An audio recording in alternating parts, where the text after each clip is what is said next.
You know, here's a life tip. Get your fat ass up and go work out. I just did just a mile over here on this elliptical. That's from like 1986. And I gotta tell you, I feel good. I feel great. Welcome. Hope you are having a fantastic morning. I am. Welcome to everybody on the YouTube chat. We're here on Twitter. We're here on Outkick.com. I'm telling you right now, this is a fact. I'm years and years, even within the last 6 months, my go-to was always to go to Outkick, go to ESPN when I wanted to go to a website. Now it's totally changed. I go to Outkick.com. It's my go-to website, and it's going to be that for college football because we're going to have all kind of scores up. We're going to have all kind of stuff. It's going to be the best website going, and we got unbelievable writers that tell the truth. Let me ask you a question. Did you know Mikhail Gorbachev was still alive? Gun to head, if I asked you yesterday, this time, 9 a.m., is Gorbachev alive? You'd have gone, what are you talking about? Alive? That dude's been dead 10 years. I know. I'm telling you. I swear to you. I thought my man had been dead. I don't even know how long I thought. 10 years, a decade. I texted Jason Benetti last night. I said, who knew? I thought Gorby was gone 10 years. I did. Tear down that wall. I mean, Gorby was an iconic figure back, 80s, 90s. He's 91 years old. He passed away yesterday. Rest in peace, thoughts and prayers. What a great, amazing life. But I thought he was dead 10 years. And if that's being insensitive, I don't know what to tell you. It's so funny. When he passed away, I didn't know. And I got all these emails on my show yesterday from people saying, did you even know he was still alive? Good for him, man. He kept under the radar. He kept to himself. But this is one of the coolest things you're going to see all day. This is the leader of the USSR, Mikhail Gorbachev, in a Pizza Hut commercial. That's right. Let's go.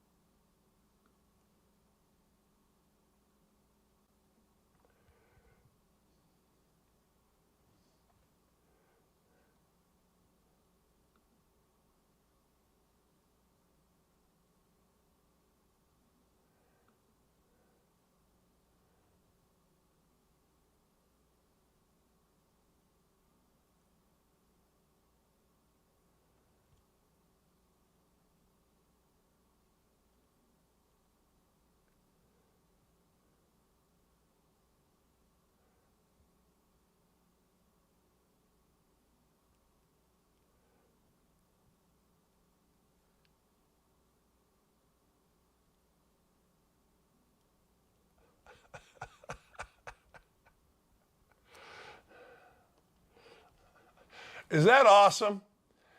Is that freaking awesome? That is fantastic, right? Gorby, baby, on a Pizza Hut commercial. I don't know how. I don't know how anybody could not like that. Like, if I were a political candidate, maybe not a candidate, but if I were let's say I'm Biden. At some point, I think Biden should make fun of himself. Like, if Biden were truly not just this stick in the backside politician, I think he should make fun of himself. I think he should be one of those guys that does something like that. I think that he should, make fun of yourself. Like, everybody should make fun of themselves. I make fun of myself all the time. But Gorby, I don't know if he was making fun of himself, but I do know this. That's awesome. And apparently, in making that commercial, Mikhail Gorbachev said, I'm not eating on camera. Apparently, it's impolite. So in making that commercial, they spent hours and hours trying to figure out how to make it such that he did, most commercials, you take a bite and the cheese comes off of the pizza and it's a beautiful moment and everybody's happy and blah, blah, blah, blah, blah. Well, apparently Gorby said, no, it's disrespectful. It's uncouth, I think was the word that I read, to eat on camera, so he would not do it. So that commercial took a little bit longer than what normally would. All right. I don't think Jon Gruden ever gets another NFL job. I don't think Jon Gruden is even going to be considered for an NFL job. He's never really been a college coach, so I don't know that he would ever be considered for a college job. Now, maybe, but I can't imagine after the emails, after what he said about various people, including the head of the NFLPA, DeMaurice Smith, what he said about gay folks, what he said about and how he phrased it about DeMaurice Smith, how he phrased it about Roger Goodell. But yesterday, well, Jon Gruden was speaking to a group of alums with the Arkansas Touchdown Club, talking about the Arkansas game with Cincinnati. And here's what Gruden had to say. He apologized. And, of course, the apology wasn't accepted by the morons in this world. But here's Gruden apologizing. I know you're in a lawsuit right now, so you can't really comment on that particularly. But, you know, the kind of person you are, I thought maybe it was important that maybe you sort of share and just my little bit of exposure around you and the things I've read that your players have said and your assistants have said and the coaches you've been under. I think maybe there's been a different kind of person portrayed. I just want to give you the chance to talk about that. Well, I appreciate it. I'm not going to say anything but honest things here. I'm ashamed about what has come about in these emails, and I'll make no excuses for it. It's shameful. But I am a good person. I believe that. I go to church. I've been married for 31 years. I got 3 great boys. I still love football. I've made some mistakes, but I don't think anybody else in here hasn't. And I just ask for forgiveness, and hopefully I get another shot. But I get choked up, you know, because there's a lot of misunderstanding out there right now. What you read, what you hear, what you watch on TV. Hell, I worked at ESPN for 9 years. I worked hard at that job. I don't even want to watch the channel anymore because I don't believe everything is true. And I know a lot of it is just trying to get people to watch. But I think we got to get back to reality, and that's why I look forward to Saturdays, because you're going to get what you deserve when the whistle blows, and we'll see if the Razorbacks can get after Cincinnati, which I hope they do. Yeah, as a matter of fact. Yeah, look, so now what people say is, well, just because you go to church, a lot of bad people go to church. Well, of course. Well, as long as Gruden says he's a good person, well, of course. You know what? Who cares? Yeah, I mean, people just want the perfect person. We don't have perfect people. Gruden made a mistake, and he's not going to get back into coaching. You know, people can make mistakes, but in this environment, you can't make the kind of mistakes that Jon Gruden made. You just can't. As to his apology, good for him, man. I mean, the one thing that you got to understand about public life, and this is so true maybe in all life, but you can do 50 years of great things. You do one thing, you screw up for a while. And, man, that's what you do. I've been on radio 15 years. I've done 3 things that I regret, and that's all anybody talks about, right? And they lie about them. So I totally understand what Gruden's talking about. ESPN doesn't have anybody's back. ESPN, they can talk about the ESPN family. Gruden understands it exactly. When they start reporting stuff, they're not reporting the truth. They're not serving the sports listener. They're serving their own bottom line. But everybody knows that. That's why I love being here with Outkick. I say it every day. I love being here with Outkick because whether you agree or not, I don't have an agenda to get you to watch. Actually, I do. My one agenda to get you to watch is try to be the most interesting host and give you the most interesting news. Anybody can tell you a score. We want to show you things like that. We want to show you things like Gorbachev's commercial. And by the way, they had some copyrighted music under it, so we had to keep it silent. But you saw the meaning of the commercial because I couldn't hear it. And I told my guys I couldn't hear it. What are we doing? But anyway, Ryan and Dylan are always on it, always really good. But the deal is simply this. You should apologize for those type things. The public needs to see it. But don't apologize for made-up stuff. Never, ever, ever apologize for something that is made up by a woke crowd. I have a situation like that. People said I called a kid a meth head. Never called a kid a meth head. Never did, never will. I've always been about kids. I challenged the Indy Star, $5,000. Some kid stepped forward. He said me. No, he didn't. I didn't even know who the kid was. So the Star ran with it. That's their slant. It's not honest, but that's what Gruden is talking about. You get a slant. You want people to read your paper. Like I looked at it, the Indy Star got 10 times as many views on a story with me than any other story, including the Colts. I get it. So you write nonsense. You write BS. You write garbage. And so that's what Gruden's saying here. Look, you put Gruden up on ESPN, very popular figure. He knows nobody's going to tell the truth. And it's not just ESPN. It's everyone basically but here, if you want to know the truth. Look, I get up every day. I come here. I do the job. At night, Ryan and Dylan send me homework. I look at it. I'm not going to tell you 3 balls, 2 strikes. I'm going to tell you, I try to give you an honest opinion about as much sports as we possibly can that fits with that fits with what Outkick wants, with is just simply tell the truth. And that's what Gruden's talking about. When you watch these shows, ain't nobody telling the truth. When you watch these shows, why do you think Stephen A. Smith's on there? There's 2 reasons Stephen A. Smith is on ESPN all the time. One, he's really easy to work with. I mean, he is a terrific, terrific guy to work with. Everybody tells me that. I knew his producers when I was at ESPN. I got to know him. And, you know, the truth of the matter is easy to work with, will do anything. And he stirs it up. He stirs it up by talking about stuff he literally has no idea about, but that's okay. That's the world we live in, and that's what Gruden's talking about. Where it gets hurtful is when a guy goes through a crisis like Gruden did, and in Gruden's life, that's a crisis. And then you watch on your network things that are said that are simply not true, that people that are saying them know better. And that's where you're like, man, screw you. That's what happened to me with the Indy Star. Guy Greg Doyle writes something. He knows better than the crap that he wrote. He knows what's true and what's not, but he wrote it anyway. So you move along. Good outdoes evil every time. So that's what Gruden's got to hope for. All right. Not a whole lot of surprising cuts in the NFL. Not a whole lot. I mean, I was a little bit surprised that Philip Lindsay here in Indianapolis got cut. I thought they brought him in to be the backup running back, but it's really no different as to why Marlon Mack got cut last year or why Marlon Mack got cut this year. Marlon Mack, well, you see him bottom right, 1,000-yard rusher for the Colts, tore his Achilles. He was out, was a great teammate. See, this is where I have a hard time. All right, I have a hard time. Like in Indianapolis, the general manager and everybody talks about these great relationships we have. We have these great relationships. All right, great relationships. Marlon Mack was a great teammate. Marlon Mack rushed for over 1,000 yards. Jonathan Taylor came in when Marlon Mack was out, and he Wally-pipped him. Lou Gehrig to Wally-pip. Look it up if you don't know the reference. It's a legendary reference. Marlon Mack then stayed around. Andrew Luck did not. All you fans out there thinking Andrew Luck was this great teammate, you're out of your mind. Andrew Luck took off and went skiing in Europe and got hurt. When Andrew Luck was hurt, he couldn't wait to get the hell out of there.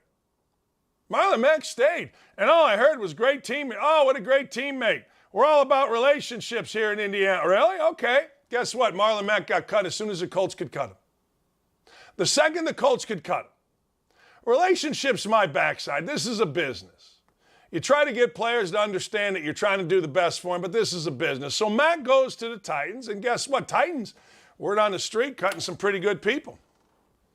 Marlon Mack, probably one of them, but he doesn't play special teams. Damian Pierce came on, and away you go.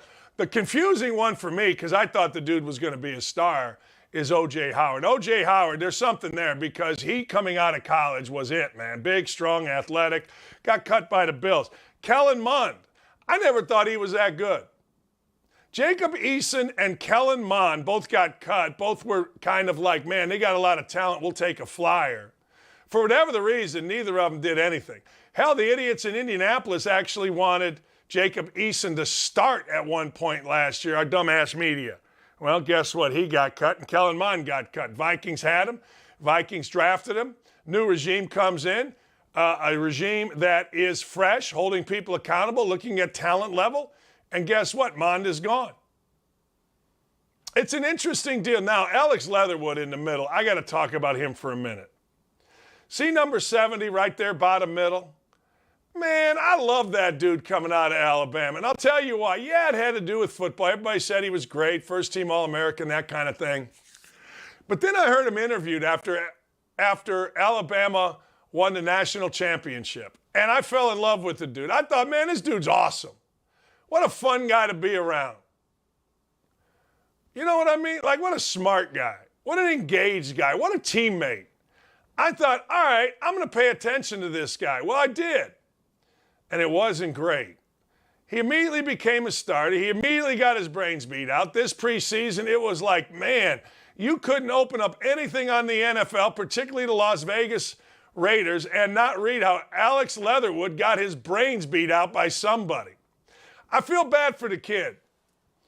I feel bad for me because I like the kid. I still like the kid. Kid's a great kid. I hope he does well in whatever he's going to do. Hope he catches on. Who knows? But the fact of the matter is, man, he became, I don't know, you guys don't remember this guy. His name was Elvis Patterson. He played corner for the New York Giants. His nickname was Toast because he got burned so much. Think about that. Think about if you are a cornerback in an NFL locker room and your nickname is Toast.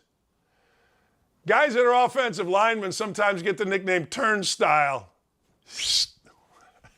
or Lookout because they're always turning, yelling, "Look out!" to the daggone quarterback because his guy has gone through. It's crazy. All right. Clay did a thing on Scott Frost yesterday where he thought Scott Frost was the absolute perfect fit for Nebraska. He was. He is. He might have been, maybe not anymore. And I agree with him. He also thought it's going to be tough to keep Scott Frost. Time to move on. I'm not giving up yet on Scott Frost in Nebraska. Let me go through a few things with you.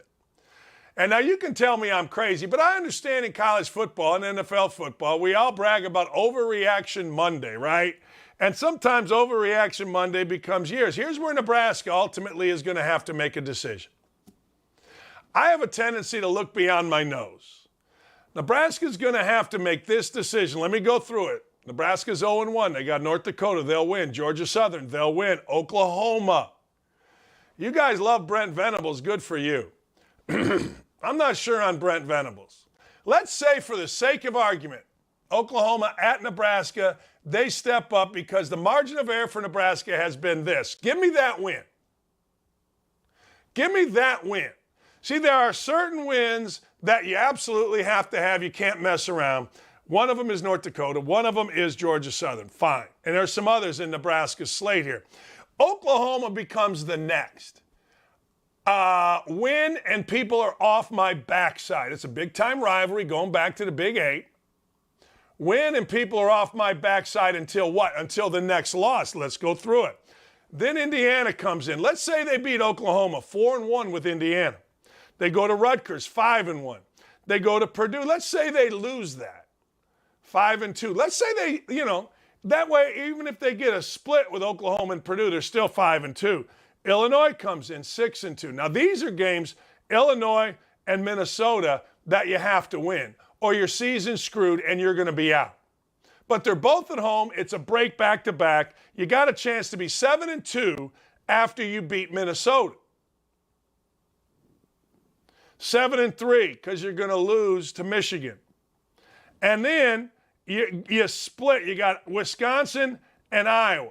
Let's say you split. I think it's at Iowa to end the season. I didn't put an at next to it, so maybe it's not. But let's say you win both. Now you're 9-3. Let's go worst case scenario. You're 8-4. This is what I said. What's the decision? What is the decision? 8-4. See, that's probably what it's going to be unless there's a complete meltdown, unless right now the players are so tired of walking around on campus hearing what an idiot their coach is because of the onside kick. And they buy into that. One of two things is going to happen, ladies and gentlemen. One of two things. Either that's going to happen. Oh, man, your coach is an idiot. Oh, man, you're sitting there in class. Yeah, it's at Iowa. So they'll split that, 8-4. Nebraska goes 8-4. What do you do with that? That's what's going to happen right there. Now, if it's easy. If it's 4-8, I mean, if you lose Illinois, you lose Minnesota. Or if you don't get one of those wins, either Oklahoma or at Purdue, one of the two. But if you're 8-4 and you have beaten Oklahoma, I don't know. I don't know. You tell me. That's a quandary.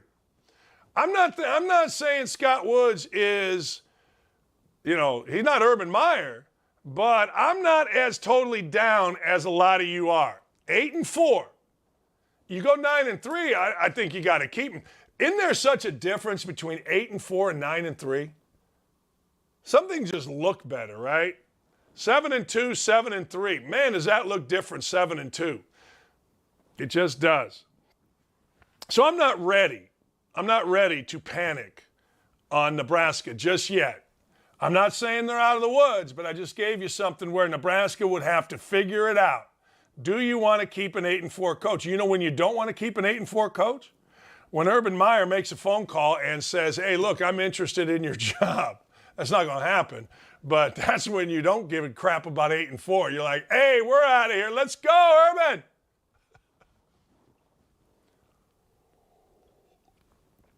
True that. All right. What if Marcus Freeman loses his first 2 games? Well, Dan. Well, one was a bowl game where guys opted out. And one is Ohio State. Well, I get it. I do. One was Ohio State. And I also get that a new coach. I also get the whole Marcus Freeman thing. I get it. Believe me, I do.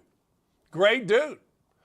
I said at the time they should hire Marcus Freeman as soon as he left. They did. Yay, Rock, go fight, win. But what if they start 0-2 and that 0-2 is a bowl game? And then it's exactly what everybody whined about relative to who? Brian Kelly. Why? Because Brian Kelly couldn't beat the great teams. Now, you guys going to say, well, we're going to give a pass. That's fine. Then you got a couple games at home, Marshall and Cal, at North Carolina, who looks like they got a decent quarterback. Really, this is as soft a schedule as Notre Dame could ever possibly have. Stanford stinks, UNLV stinks, Syracuse stinks, Navy, Boston College. It's kind of funny. They got a quarterback that's ripping the former coach at Indiana. All right. Or at Notre Dame. Yeah, Jurjevic, good for him. USC, who could be really good by that time. Look, Marcus Freeman can crap the bed and still only have 2 losses going into the USC game. I mean, he could. I mean, what's he got? Marshall, Cal, at North Carolina, BYU, Stanford, UNLV, at Syracuse. Clemson will be tough. Navy, I mean, does Notre Dame ever play on the road? 4 road games. They've set this up nice for Marcus Freeman. But you got really 3 games that matter. Ohio State, Clemson, USC. Everybody complained about Brian Kelly just beating the teams like UNLV, beating the teams that, quote, don't matter. You got to beat the big boys. When will Marcus Freeman get his first win of note, of Notre Dame note? I don't think it's going to be Saturday. You never know. Notre Dame, the Magic, all that stuff, you never know. But I do think that's what Notre Dame fans are looking at. Because, hey, look, one thing Brian Kelly did not do, he did not lose to the Marshalls. He did not lose to the North Carolina. I guess he maybe did once. I don't know. He beat the teams he's supposed to beat, but Notre Dame fans whined and complained that he didn't beat the really good teams. All right, I'm hearing this, and I want y'all to shut the living hell up. Can we just do that? Ryan Day is on a prove-it year. This, if anything ever told you how hard it is to follow a legend, Ryan Day being talked about as being on a prove-it year.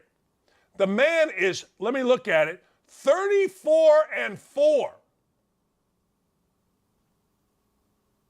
34-4. Oh, yeah, but he's only 2-2 in bowl games and 1-2 in the college football playoffs. Really? He's only 1-2 in the college football playoffs? That's all? That's it? He's lost one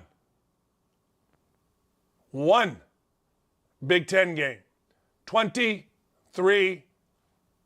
Now, I know what you're saying. Dockett, you always talk about it. It's the Mike Davis effect. Mike Davis became the head coach after Bob Knight left. Mike Davis, 2 years after Bob Knight left, took Indiana to the national championship game. He had Bob Knight players, yes, but he had Bob Knight discipline, organization, infrastructure. When the Mike Davis infrastructure took over, it fell apart. That's why people are saying this is a prove-it year for Ryan Day. Maybe so. I ain't buying it. 23-1, you've proven yourself. 33-4, you've proven yourself. College football play, you've proven yourself. Come on. What Ryan Day has to do or has to avoid is losing to Michigan a second time. That's when it gets sexy. Like the first loss is crushing. And then when you get down to Michigan, you're like, oh man, if we're 0-2, particularly one at home, it's a capesta. But Ryan Day, no, there's no prove-it year. But it does show how hard it is to follow a legend. Nobody, and I mean nobody in the history of football, I guess, I mean, I don't know, maybe you can go back to the old Oklahoma days, but nobody in the history of football followed a legend better than two guys, Urban Meyer and Lloyd Carr. Lloyd Carr won a national championship at Michigan. People don't remember that. Hell, people barely remember that Lloyd Carr coached at Michigan until his grandson didn't go to Michigan. Urban Meyer followed Jim Tressel, and the day Tressel was out and Urban was in, nobody even remembered Jim Tressel's name. Now, it's not the same yet with Ryan Carr. Urban won the first college football championship. It's not the same with Ryan Carr, but it is hard. It is really, really hard to follow a legend. And if Ryan Carr at 23-1 is in a prove-it year, then God bless the Ohio State University, because your standards are off the chain, yo. Serious business. Think about that. 23-1. 23-1. His two bowl losses have been in the college football playoff. Think about that. What they should be doing, and they did, because Gene Smith is the smartest, most powerful athletic director in the country, what they should do, and did, is extend Ryan Day. Did I say Ryan Carr? Do I keep saying Ryan Carr? I probably do. Ryan Carr is a friend of mine. He's the director of scouting for the Pacers. Ryan Day should have been extended, and he is. How many times was I going to say Ryan Day or Ryan Carr and no one was going to correct me? I don't know. Maybe I didn't. But Ryan Day deserves one thing and one thing only, and that's an extension. Period. However, don't lose to Notre Dame. Don't lose to Notre Dame. And anybody that writes, prove it year, is out of their mind. Don't pay attention to them, and that's it. A lot of people, let me go back to something. I'm on the YouTube chat. A couple folks are saying this. Hey, look, Scott Frost goes 8-4, you keep him. I know, right? I know. 8-4, you keep him. Yes, I know it's Ryan Day. I keep saying Ryan Carr. As the great Roberto DiVincenzo said after he signed the wrong scorecard to cost himself the Masters championship, what a stupid I am. We're going to talk to Trey Wallace. We're going to talk about that game. Notre Dame, Ohio State. It would behoove both coaches to win the game. Here's the deal. One guy, the guy that wins, is going to feel an incredible sense of what? Joy? No. Relief? Yes. The guy that loses is going to be miserable until the next win. And then he's going to think back after the next win. Let's say Notre Dame loses, and Notre Dame then plays Marshall, and they beat Marshall 48-10 or whatever the heck it is. You're going to be happy about that win. But then you know what's going to happen? I'll tell you exactly what's going to happen. As a coach, you're going to go, oh, man, if we'd have only, oh, man, we should have, oh, man, why didn't we? And it's all going to be about the loss. I'm telling you, unless, of course, and there's nothing wrong with this, unless, of course, the losing coach is like the great Calvin Sampson, who says, yeah, the player screwed it up, which I love. I swear to God, I wish I could have been like Calvin Sampson. I wish I could have been like, hey, we love. Hey, let's go right to Trey Wallace. Let's just keep going, baby. I got Trey Wallace on the line.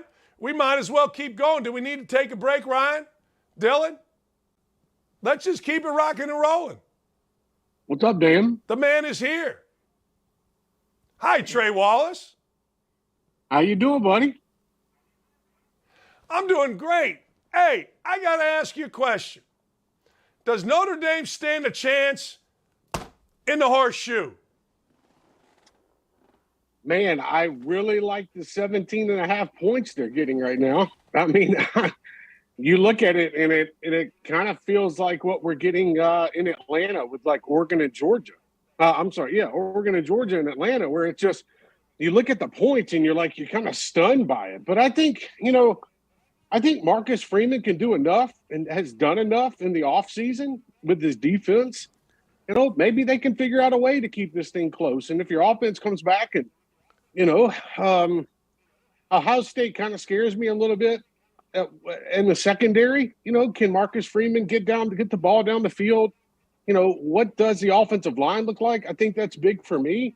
But man, Saturday night, at the Horseshoe in Columbus, I mean, we have seen teams go into Ohio State in the first game of the year and give them hell over the last 7 years. So it would not surprise me one bit to see Notre Dame do it. Now, I know it'd be tough, but I'm just, in general, Ohio State first game of the year in a Columbus, they've had some letdown performances. So I'm interested to see what Notre Dame and Marcus Freeman can do.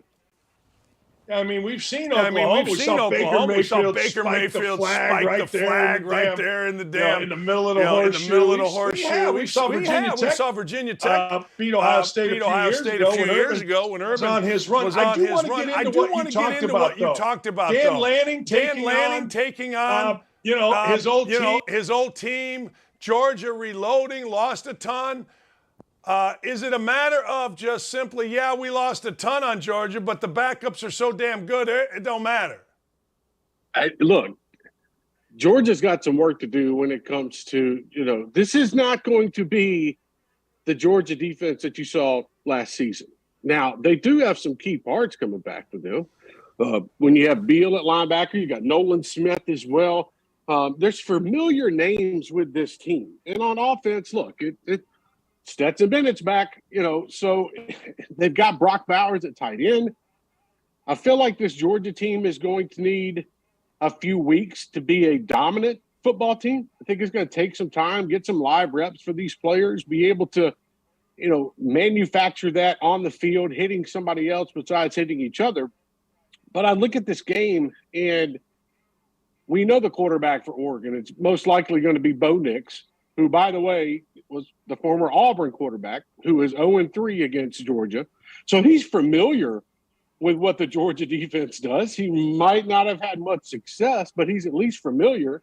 So it adds another level of intrigue to this game. I mean, you mentioned Dan Lanning, and I spoke with the Chick-fil-A Bowl president who's putting on the event down there. And it was funny, he went up to Kirby Smart and said, hey, you want to play this game in Georgia, in Atlanta against Oregon? He said, okay, yeah, let's do it. Well, then the guy goes to Mario Cristobal, who was the head coach at Oregon at the time, and he goes, hey, do you want to go play this game against, Georgia and Kirby Smart? And he was like, sure, fire it up. So the magnitude and these teams coming together now without Cristobal, it's crazy how things line up, Dan, where the former DC is now going to go up against Kirby Smart. And I think this game's probably a little bit closer than 17.5 points down in Atlanta. Oregon has playmakers. Oregon's got one of the top linebackers. I'm trying to talk to all the smart guys. And they've got one of the top linebackers. All the smart guys like you for my weekend. What's that? They've got one of the top linebackers in the country, and Noah Sewell. Oregon does. And I feel like they can keep it kind of close here. So we're going to find out. It's going to be fun. I have said this. I have said that for Florida State, this is a horrible opener because one thing that Brian Kelly's teams do is they out-discipline you. They simply are like dripping water. They don't screw it up. And everybody tells me, and maybe you told me this last week as well, the problem with LSU wasn't players over the last – they got some guys The problem was the organization, the infrastructure, the coaching. And one thing Brian Kelly can do, man, he brings that. I don't like this situation for Florida State, but I love it for LSU to get a big win early. What say you? If Florida State is within 3 points in the fourth quarter, LSU's got a problem. LSU has enough defensive talent to keep this game far wide. I think what they do with the quarterback situation with Jaden Daniels or Garrett Nussmeier, I think they'll be fine. I understand the wide receiving core. You know, Brian Kelly's off. This is what's going to be intriguing to me.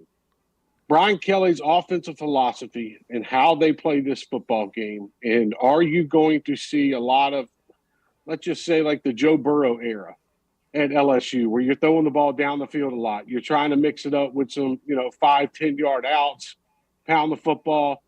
If that's what we see out of Brian Kelly, it's going to be very interesting to see, how Florida State counters that. I just feel like Florida State's in a funk right now, and Mike Norvell, if they go to LSU, I'm sorry, the game's in New Orleans. But if they go to New Orleans and they get beat up and you're 1-1, I just feel like things won't go well for him the rest of the season, especially looking at his schedule.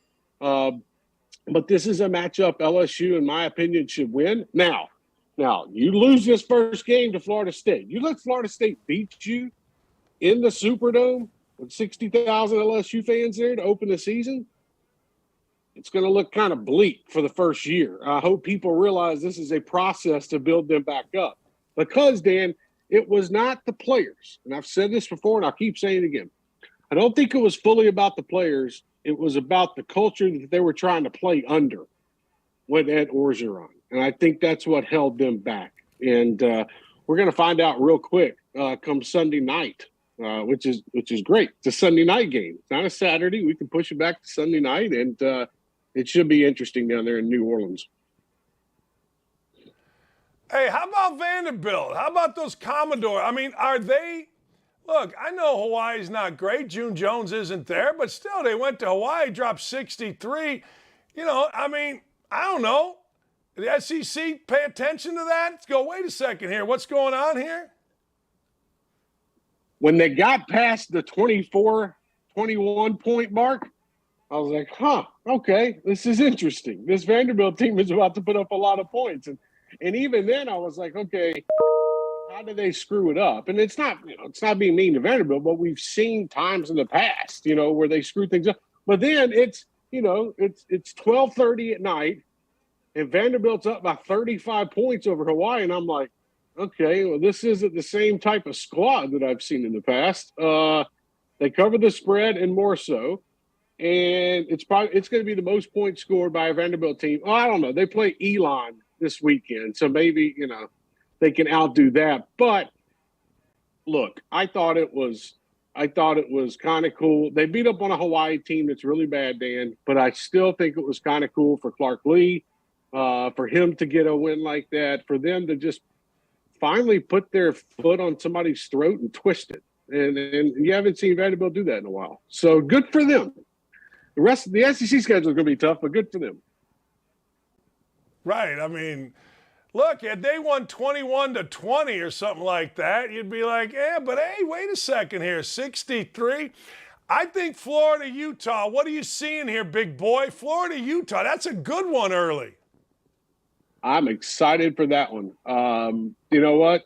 Kyle Whittingham bringing his quarterback, Cameron Rising, down to Gainesville. A Saturday night in Gainesville, Billy Napier's first game. I don't want to go crazy and say Florida's going to win this game, but I do think it's going to be a tight one.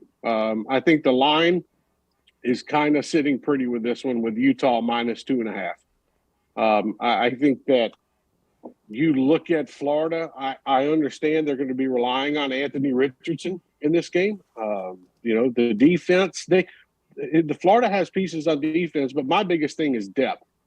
They don't have a lot of depth at the moment. And if Utah's a good team. There's a reason why they're number 7 in the country, preseason ranked. They have a lot of good expectations for them this season. And I think if you look at Florida right now, I know that they have a quarterback like Anthony Richardson that could make plays with his feet, get outside the pocket, be able to get the ball down the field. But my biggest concern is first game of the year under Billy Napier at home, you're a top 10 opponent. I feel like they've got some more work to do in Gainesville before they can get a win like this. So I'm going with Utah in the game, but I think it's going to be a lot closer. It's not going to be, I don't think, in my opinion, like a 2-touchdown type of game. I think it's going to be closer than that. And I feel like Florida can make enough plays with Anthony Richardson with his feet, trying to get the ball down the field to keep it somewhat close. But look, that'd be a hell of a win for Utah. I don't care what the score would be. You go into Gainesville and go into the SEC and get a win like that. That's big for Utah and what they're trying to do down the road. So Florida, though, Dan, they got to watch it because Kentucky comes to Gainesville the next week in week 2. And then 2 weeks later, they got to go to Tennessee. I'm just saying, if Florida doesn't watch it, it could be one of those 1 in 3 months coming out of September. Who is like Billy Napier? People are still in love, right? I got to believe Mike Norvell. Now, I could be wrong about this. You may tell me I'm crazy. But if I'm the coach at Florida State, right on my shoulder here is Deion Sanders coaching. Am I wrong about that? Nope. I think they screwed up last time. I think they got – screwed up is a strong word, but Florida State screws up a lot of things in the athletic department. I think that they got a little timid when it came to hiring Deion Sanders the last coaching round when they hired Norvell. They looked at a guy without much experience, which he didn't have. He'll be the first one to tell you. He'd have been a guy that comes in and runs it like a CEO. But we've seen what he's done at Jackson State. And you look at him overall, he would be a really good fit because here's what he would do, Dan. Deion Sanders would bring in the best coaching staff in the country. They'd give him enough money, assistant coaching staff. He's got a lot of friends out there, guys, that would love to get into coaching. And a lot of people that are in coaching at this moment that are friends with him that would love to be involved. So you get him going down there in Tallahassee. I'm just saying, if Mike Norvell screws this thing up again this year and they only win 5-6 games, my first phone call would be to Deion Sanders and say, hey, man, I'm sorry about what happened last time, but please come home. And let him be the CEO, Dan. Let him be the CEO. Let the guys run the offense and the defense. He's going to have input on the offense. We all know that. But that's the biggest thing. And if you want to make a splash at Florida State, go get Deion Sanders. Stop screwing around because somebody else will get him. Somebody else will take him from Jackson State. I agree with that. So, yeah, if you don't, somebody's going to, and you're going to be stuck. That's why I think, like, I look at this year and I say, man, I know everybody's up, and all over Scott Frost. I just went through. Scott Frost could very, very easily just beat regular teams 8-4, and then you got a decision. But I got to tell you, man, with Deion Sanders sitting there, Mike Norvell, I think that's a hot seat, man. I actually think this. I don't think you can do this very often. But I think Deion Sanders, let's just say this is 7-5, whatever, at Florida, he can put pressure on Florida State, which you really can't do. When you don't really need the job, but you want the job, you can put heat on people, right? You believe that? Yeah. Yep, I do. No, I absolutely do. I think that here's another thing, too. Deion Sanders has got a lot of friends in a lot of high places and enough phone calls to wherever, especially Tallahassee.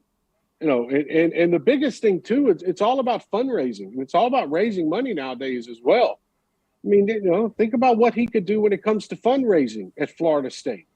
I just, I look at it, and this is like, here's another thing, too. This should be like a completely different type of situation compared to like Scott Frost going back to Nebraska. Scott Frost was the coach at UCF. He's been an assistant coach at other places and whatnot.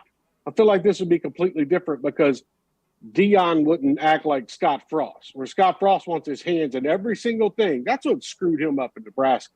He wants to be involved in every single little bitty thing with the football program, and it's tearing the coaching staff apart. And you look at the players, they just look down. Now, with Deion Sanders, he runs this program in a different way. I think it would be very smart. And I'm putting up an article today, and, we're talking about, how he's been, using these commercial shoots with Nick Saban to gain influence and to gain knowledge about the way he wants to coach and what he wants to build with his football career. And I think it's smart. I mean, you're out there, in these certain spots for 2 or 3 days with Nick Saban.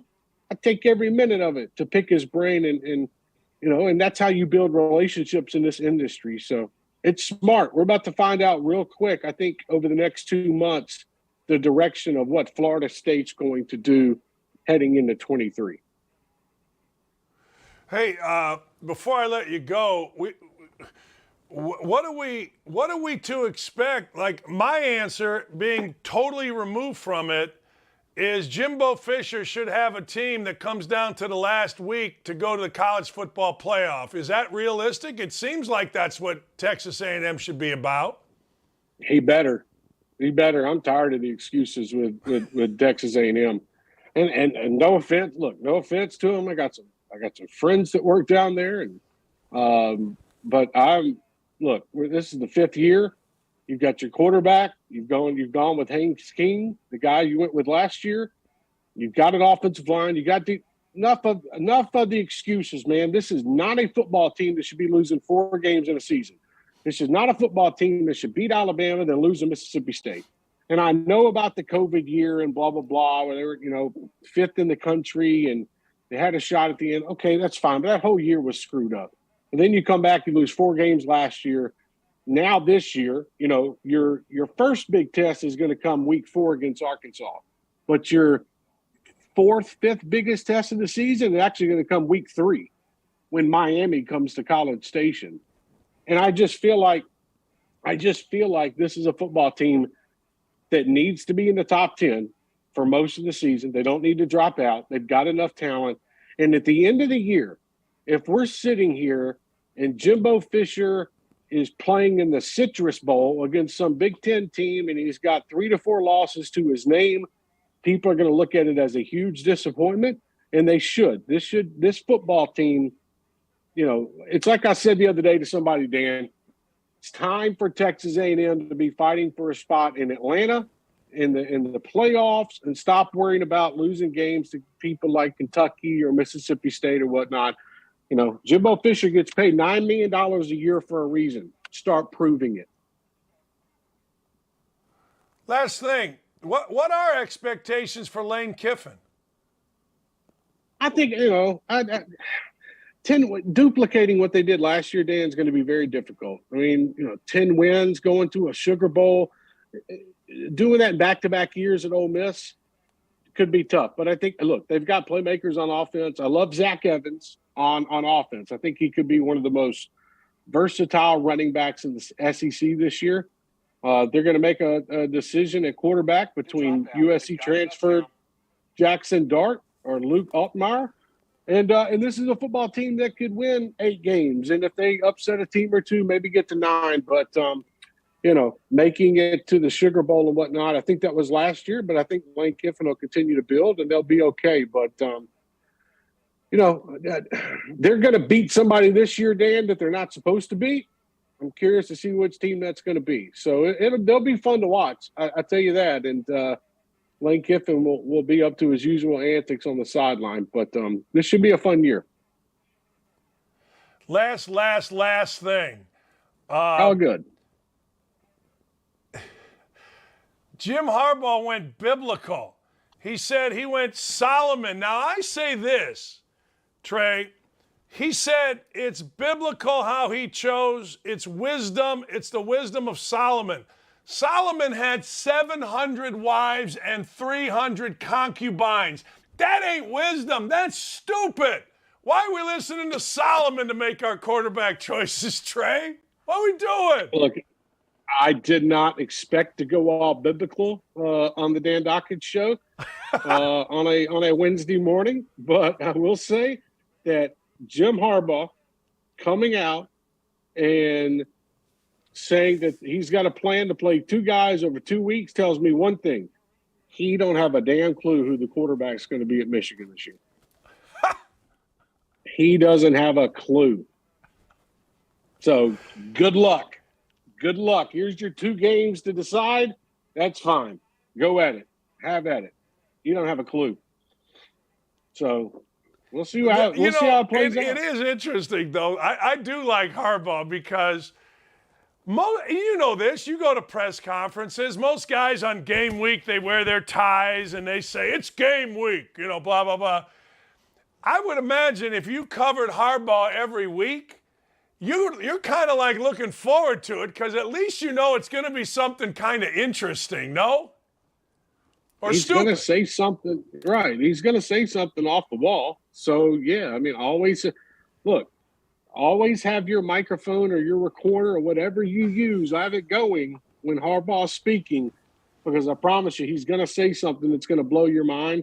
This week he talked about the Bible. Next week maybe he'll talk about some different book that he's read and correlates to college football and whatever, man. Good luck to him. God bless him. Hope he does good this season, but he don't have a quarterback. A couple of weeks ago, or what was it, a month ago, he was going to take in all of his players' children. He was going to run a daycare at the crib. There you go. My man's staying on par, Dan. He's staying on par. Trey, can't wait to keep talking to you through the football season, my friend. I thank you for a few minutes of your time, brother. I look forward to it, man. Be well, Dan. Thanks, buddy. That's Trey Wallace. Great follow. The best follow you're ever going to find for college football. You see it right there, Trey Wallace _ Jim Harbaugh, we talked about this yesterday, but one of the things, like I'm watching an interview with Justin Fields, right? And, players are different. Tony Kornheiser, back when he did his radio show, and I started listening on ESPN, he had the slot. He was in Colin Cowherd's slot before Cowherd was, after Mike and Mike, and occasionally I'd have it on in my office. And I would listen, and he never wanted to have players on. And I'm looking at an interview with Justin Fields, and Justin Fields, the quarterback of the Bears, is saying all the right things. We got a younger team, and we're going to be better, and guys hang out, and we love each other, and yeah, blah, blah, blah, blah, blah. And I swear to God, it's the same thing with college football coaches. College football coaches, they wear their suit and tie. It's game week. Game week for the entire Cougar Nation. The Elon Phoenix Nation. We're not messing around. Game week. All right, it's game week. All right. What does that mean? It means that everybody better snap up, get their last preparations in, and let's go. Fine. Game week. All right. Well, Harbaugh, it might be game week, but when you walk in there, it might be Solomon week. Hey Jim, I hear what you're saying about Solomon, but Jim, I know you're a family man, but to do that 700 wives, that's 2 a day for a year. Then we got to add 3 concubines in there. Basically, I don't know what the calendar was back then. I'm not smart enough to know, but come on, Jim, that's 1,000. Why do we need 300 concubines when we got 700 wives, Jim? I mean, that doesn't seem like wisdom to me. But again, I talked about this yesterday, so I don't want to keep repeating myself. But you got to admit, if you walked into a press conference and you had your phone and you're recording everything, you got to sit there and you got to laugh. You just do. And you got to be ready. All right. Jimmy Garoppolo was offered a contract by a porn site. All right. He got a $5 million offer from a porn company. That's right, $5 million. Now, I don't know. Cam Soda the vice president, Darren Parker, offered the quarterback $5,000 to serve as their chief content officer. He would be responsible for, quote, curating their content, deciding which models to feature, and would have to host a weekly show reviewing Cam Soda's top new recruits. He has until September 8th to decide. It is What the Hell Wednesday, so there's a what the hell. What the hell? Jimmy G. Now, I would sit down and say, all right, what do I got to do? What do I have to do? What's my job?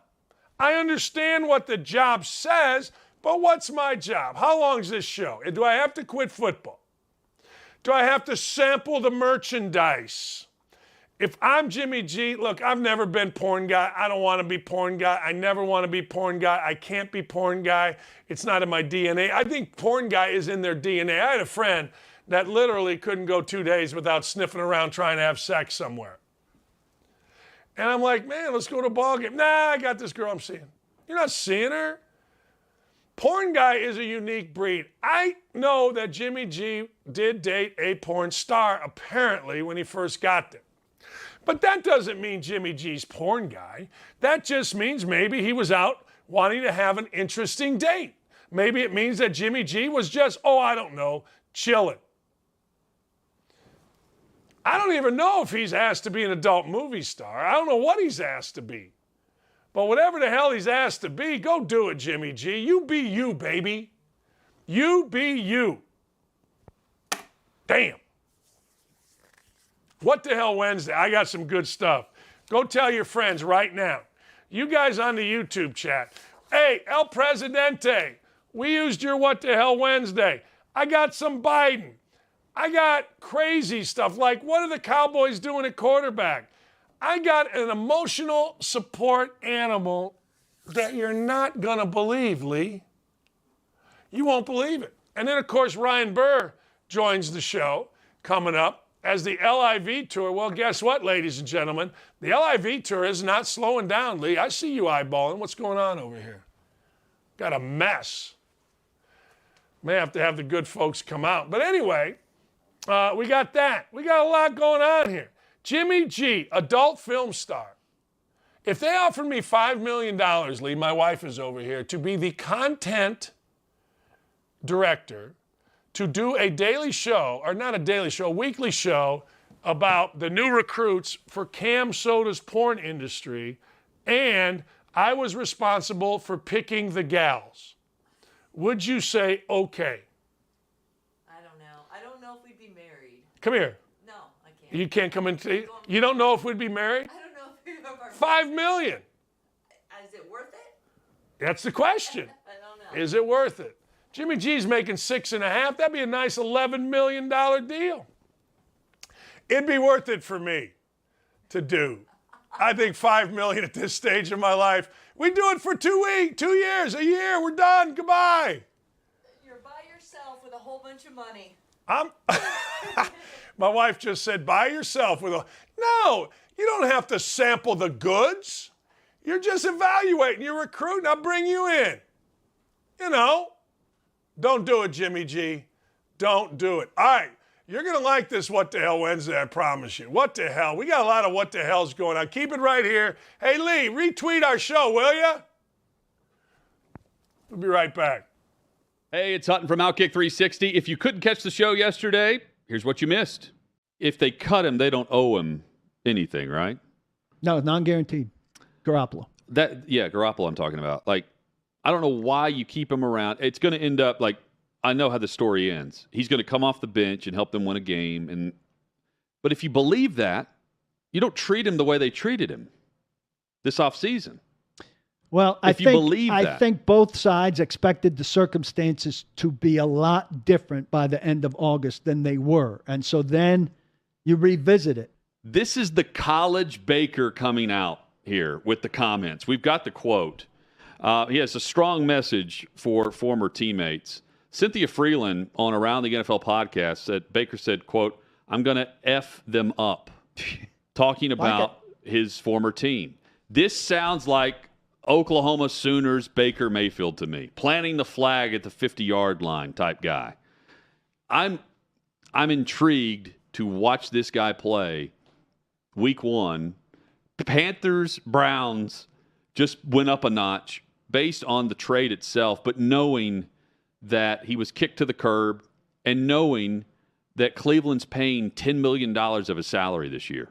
We're discussing the sports topics you care about from every angle. Catch me, Chad Withrow, and Paul Kuharski each weekday afternoon, 3 to 6 Eastern, right here at Outkick.com. Stay with us on the Outkick Network.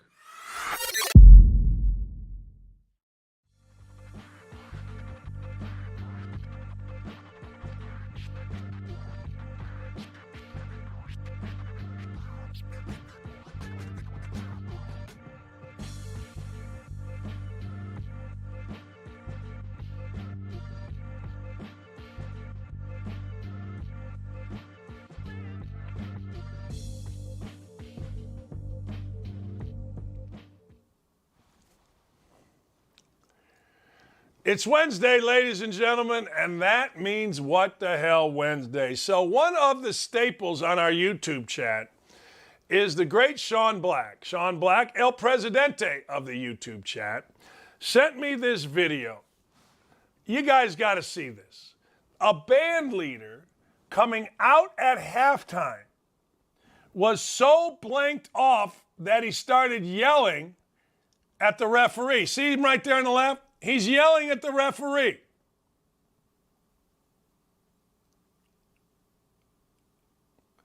About pass interference. Guess what he got? The dude got a 15-yard penalty. Union Locals band leader. He was ejected from the game. He was chewing out the ref, and he got a 15-yard penalty. If I'm the coach, I kind of like it, but I kind of like, dude, you're killing us. You're killing us. Band just walking out there. Guy's hot. You know what you got to like about that, though? I tell you what you got to like about that. You got to like the fact that the band leader cares so much about what's going on in the football game of his high school that he's willing, because everybody that does that knows there's going to be a camera on you, knows it's going to end up on shows like this, that he is willing. And what he used to do is to get a penalty for the team. Here's what it says. Per National High School Federation rules, game officials shall assume authority for the contest, including penalizing unsportsmanlike act, 30 minutes prior to the scheduled game time, an earlier time if required by the state association, or as soon thereafter as they are present. Meaning, if you're out on the damn field 40 minutes, you can be under the jurisdiction of the officials. How about that? There you go. It's awesome that this guy, John Blake, can quote a rule from a National High School Federation rule book, verbum and verse, chapter and verse. But the band leader, I'm all in on him. There ain't nothing wrong with him, and I thank the great Sean Black for sending that to us. That's unbelievable. I mean, you look around and you go, what? Why are we getting penalized 15 yards? What'd you idiots do over there? The players are yelling, right? We didn't do nothing, Coach. What are you talking about? Then you look at your assistant. What'd you clowns do? What the hell? Coach, I was holding for the kicker. Coach, I was taking a dump. Coach, I was smoking a fatty in the bathroom. What are you talking about? Hey, Coach. Hey, ref, who's the penalty at? The big guy over there looking like a human tomato. What? Yeah, that's right, the band leader. What are you talking about? And then, as all coaches do, right, you go to the film. And the film, well, the film don't lie. There's the band leader. There he is. Wow.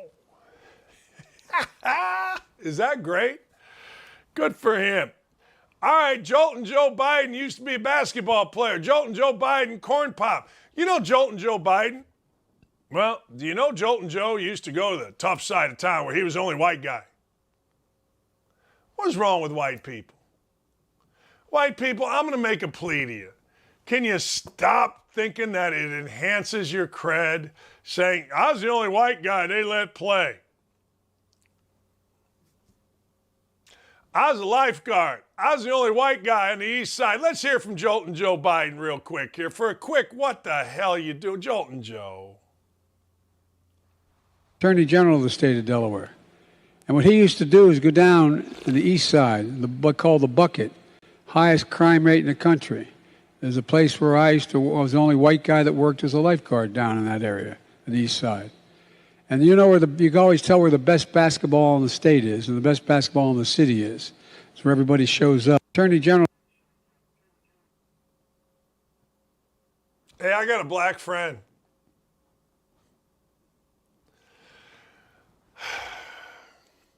See, I've always said people have this backwards. White people are so looking for the approval of black people. It's unbelievable, really. Like, you know where the best basketball is played? Really? Why is that, Joe? Why is that where the best basketball is played? Oh, man, you're the Attorney General. I mean, why is it the highest crime rate? You're the Delaware Attorney General he was talking about. Why is the highest crime rate in the country under your watch, Joe?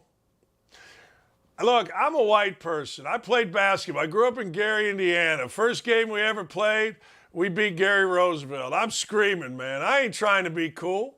I don't give a damn about being cool. I just whipped everybody's ass. Black, white, didn't matter. If you were in that gym and you weren't in our uniform, I whooped your ass. And I came out talking. That's right. I came out talking to the point where I rolled down our window. I've told this story many times, and I'm just yelling. Now, Andre in high school, we were considered the rich little kids, right?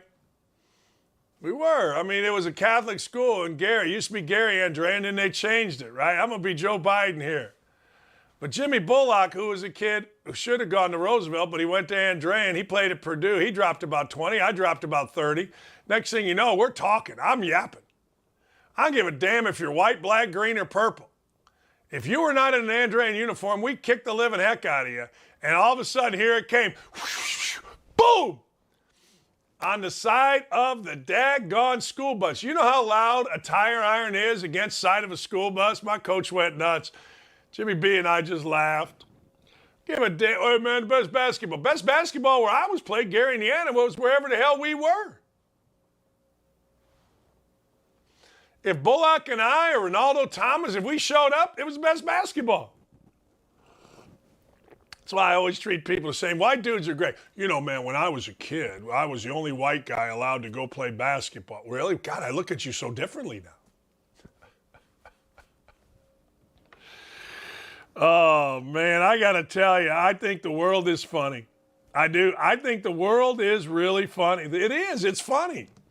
White dudes are so looking for the approval so they can be down. I am who I am. I treat everybody the same, good, bad, happy, or sad. And away we go. I treat you with respect until it's time not to. Man, it was down in the bucket. Joe Biden. Can we play that again? Can we just play Joe Biden just trying so hard to be down? Attorney General of the state of Delaware. Trying so hard to be every And what he used to do is go down to the east side, what's called the bucket, highest crime rate in the country. There's a place where I was the only white guy that worked as a lifeguard down in that area, the east side. And you know you can always tell where the best basketball in the state is and the best basketball in the city is. It's where everybody shows up. Attorney General of the state.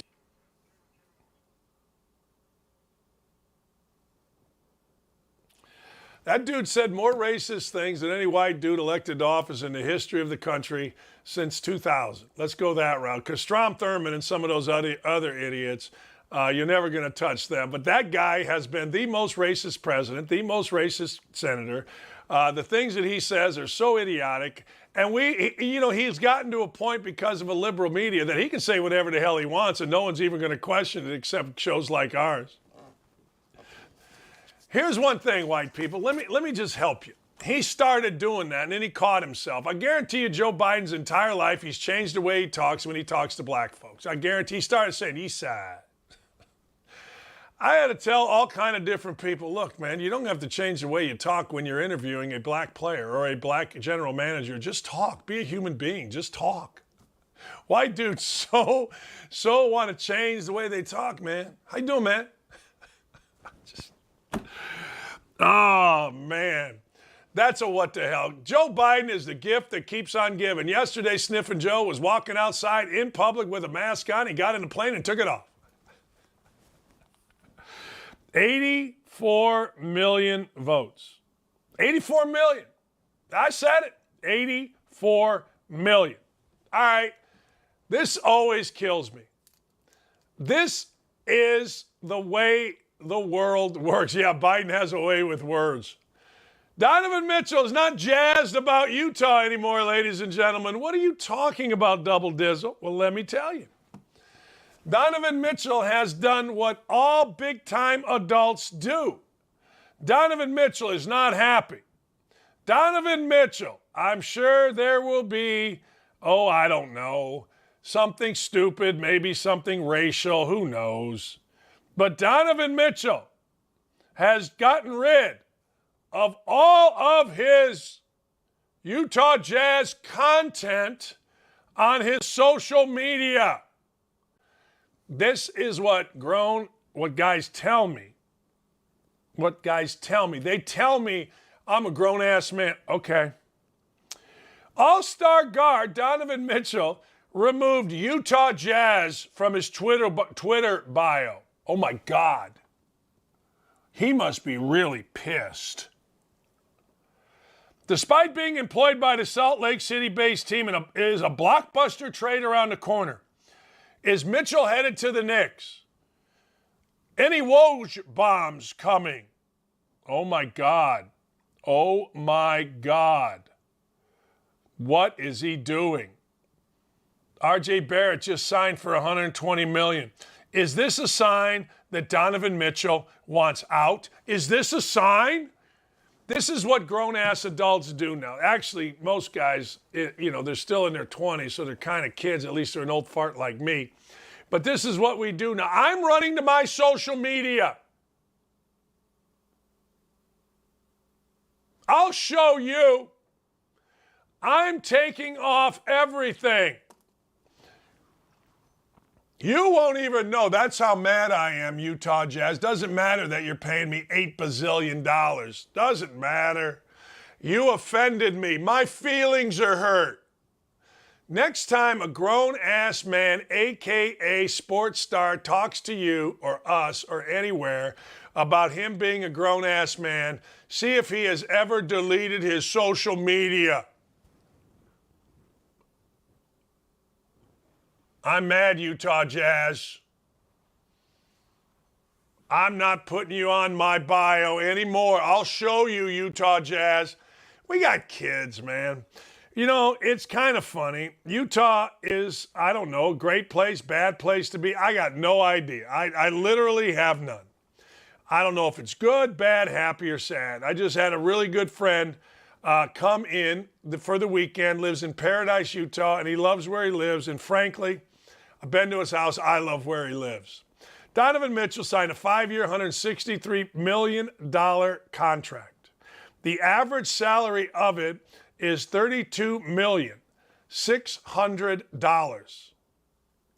He was guaranteed the entire thing.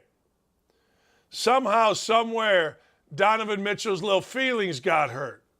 Donovan Mitchell was upset, and he is going to get rid of all. I'm getting rid of all of my stuff because my feelings are hurt, but I'm a grown-ass man. Grown this. You ain't a grown-ass nothing. Anybody that goes and does that ain't a grown-ass nothing. Jerry Jones is, ladies and gentlemen, he is smarter than all of us. If you don't know who Jerry Jones is, well, Jerry Jones, he is the general manager, the president, the owner of the year-by-year floundering Dallas Cowboys. That's who Jerry Jones is, in case you did not know. Jerry Jones just did this yesterday. He cut all of his quarterbacks except for one, Dak Prescott. Cooper Rush, Will Greer released. Likely both will be back in some form. But see, Jerry Jones is the only owner/general manager smart enough to do that. Yeah, he is. Now, Cooper Rush actually played in one game, started, won it, passed for 325 yards against Minnesota. You would think somebody's going to be the backup. I mean, let's be honest, Dak Prescott has been hurt before. But remember this, when it comes to football, on-field personnel decisions, Jerry Jones is smarter than Lombardi, Belichick, you name it.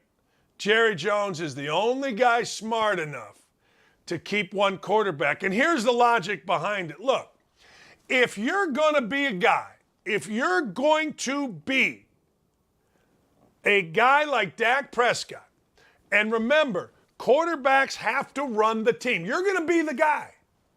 You can't have any competition. It's his team. Remember how everybody says, well, you know, Dan, if you've got two quarterbacks, you've got no quarterbacks. Okay. You know, Dan,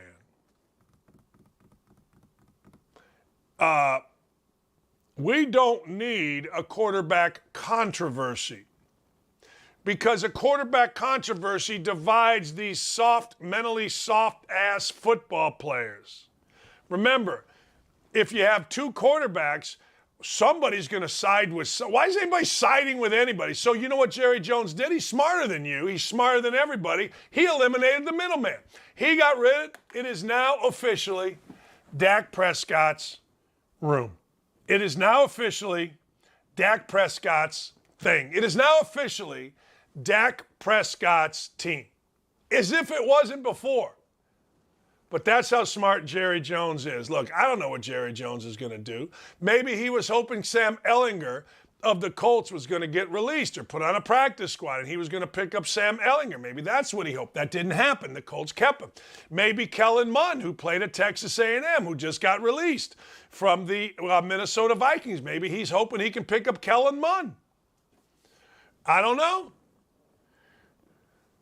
It's not that big a deal because, well, frankly, you're going to re-sign somebody. But let's be honest. He's smarter than you. I don't care what you say. You think you're as smart as him, but you're not. He's smarter than you. Smarter than every GM. What other GM would be smart enough to get rid of all the quarterbacks so we firmly establish that the firmly established quarterback is firmly established as the quarterback? Follow that sentence. I think you all are nuts. Like, I think the world is insane. And I don't understand this. One thing I never mess around with is nature.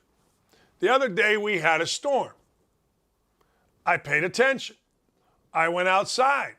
I covered up everything that needed covered. I put down everything that needed put down. I respect Mother Nature. I respect science. Don't you? I respect it to the point where if I think something's going to happen that could be a detriment, I stay away from it. If I'm playing golf in Florida, which I was this year, and there's an alligator over there, I go, wait a second, how about we drop the ball over here? We call it the alligator rule. I respect the fact that the best lion tamers, Siegfried and Roy, you can't do it any better than Siegfried and Roy. You can't tame these tigers, these lions, whatever the hell they had. And one of them still mauled one of them. I respect animals I respect nature. Let's run this. We have an emotional support alligator. Can we run this video? All right, here you go. Take a look at this unusual sight today at Love Park.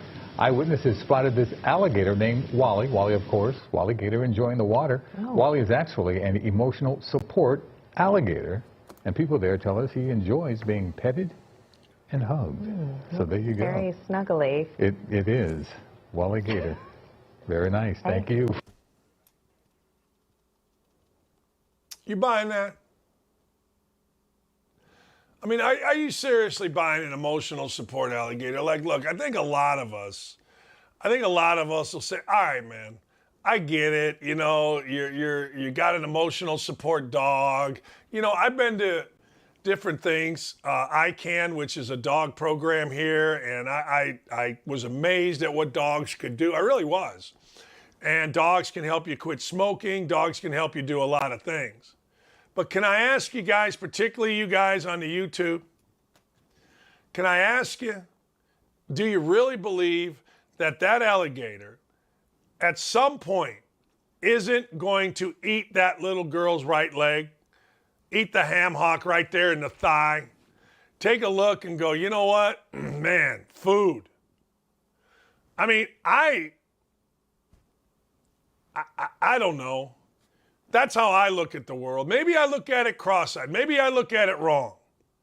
Maybe I say to myself, hey, look, you need to expand. But I got to tell you, and this is why I prefaced showing you that, because let's be honest, man. Let's be totally honest. All right? That alligator's going to grow up. That alligator's going to get hungry. That alligator's going to eat something, and you just got to hope it's not your little daughter's leg. I like what Sean Black said. I don't want an alligator anywhere near me. No. Dan, of course it will. Then they'll cry about it.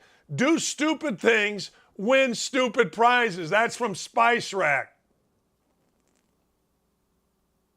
Fatty Matty says, Dan, you can't be wrong because you always agree with me. I'm with you, Fatty Matty. I'm Fatty Danny. I mean, Dan, don't be a reptist. I'm being a reptilist. Ron Richardson on the YouTube chat says, hey, Dan, at some point that little girl's going to taste like chicken. That's exactly right. Dan, what's a worse animal for a kid? An alligator or a boa constrictor? I would say yes, both. Alligator or boa constrictor, why would we want to bring, and I want you to think about this real quick, anything in our house that could kill us? And don't tell me the dog. I mean, you know what? That's why I would never get, what's those dogs, pit bulls? I'm not bringing a pit bull into my house. I'm bringing Lula. We found her in a garbage can, or we didn't. Our neighbor found her in a garbage can. Paid a couple bucks, and now we're raising Lula. I'm all in on that, but I'm not bringing a pit bull in here. Yeah. When the gator bites her, they'll put the gator down. Actually, I really don't care. I'll stop with this conversation. That's probably it. But I'm just telling you, it is What the Hell Wednesday. And as, What the Hell Wednesday, I do think, ladies and gentlemen, that we must discuss things of this nature. I'm just saying. Things of this nature we must discuss. And that is insane. Look, do yourself a favor. Get yourself a nice pet. It's that simple. All right. Let's talk about a couple of other things. A lot of you aren't hip to me saying Donovan Mitchell. A lot of you are not hip to me saying Donovan Mitchell is acting like a child by getting rid of his, Utah Jazz stuff.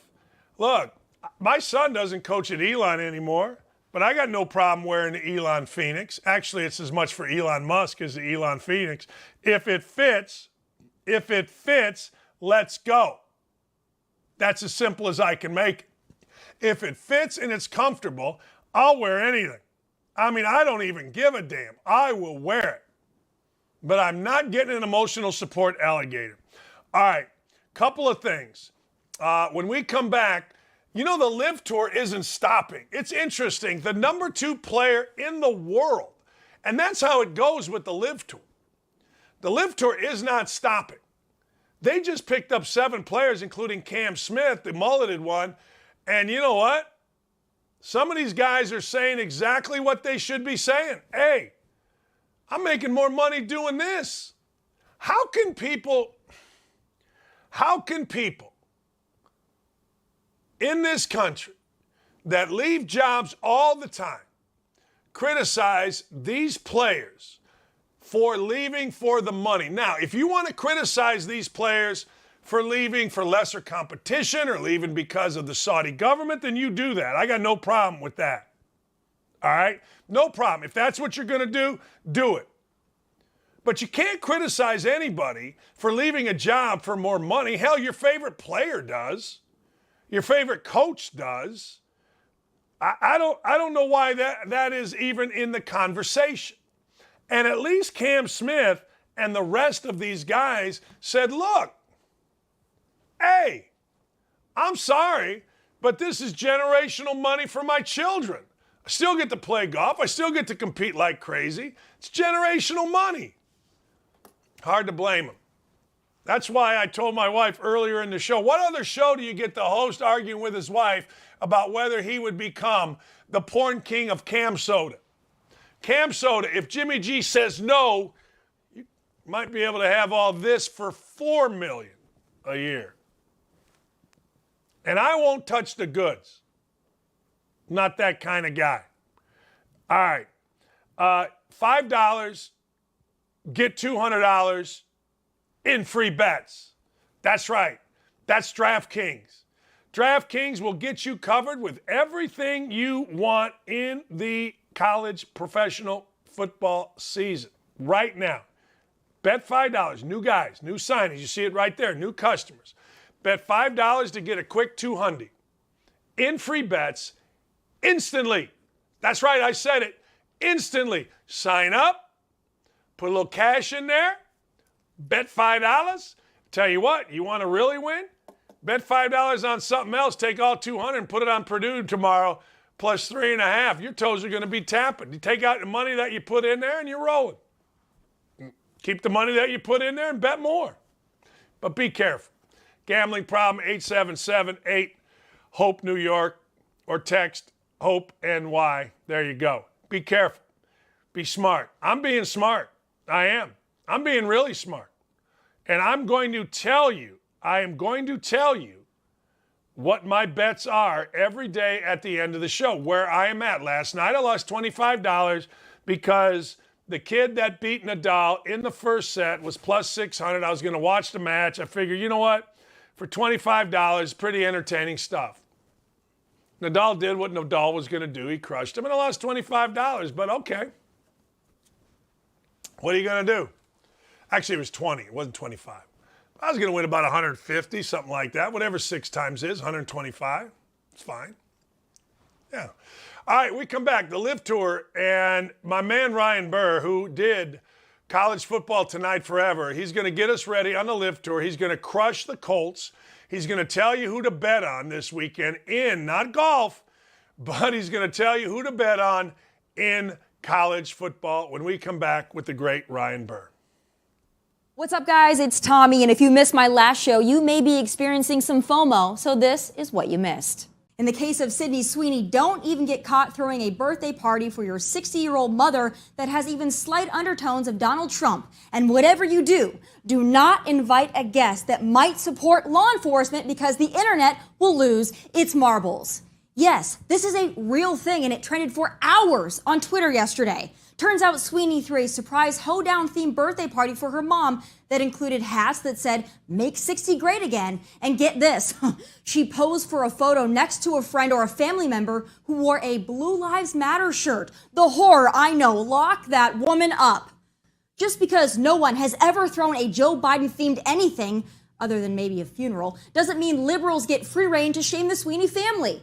It's like I talked about in the beginning of the show today. The left is anything but loving and tolerant. They project their hate, their intolerance, their racism, and their bitter BS on us because, quite frankly, they hate themselves, especially the white ones.